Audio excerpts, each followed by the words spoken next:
Hey guys, it's Chad on this backyard in Colorado Springs. Actually, we're in the Briargate neighborhood and recognizable by the homes that are around. It's a beautiful neighborhood.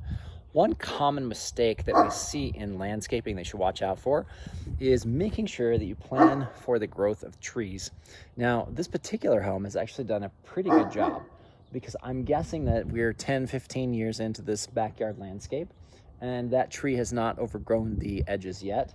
But if you pay attention to the grass, you can begin to see some die off around where the tree is. So whatever the tree's height is, often its roots are going to come that far out as well.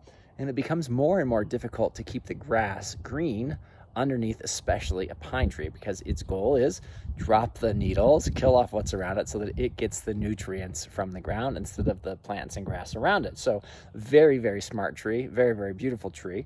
But one of the best things you can do is actually to create more space for that tree, because it's going to be hard to keep the grass growing another 5-10 years from now.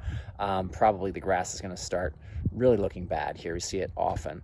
So our plan on this particular project is to actually whenever we bring edging in, to bring it further out into the yard, allowing for more growth of that tree without encroaching so much into the grass. I hope you guys are having a fantastic day, and stick around for more tips and tricks.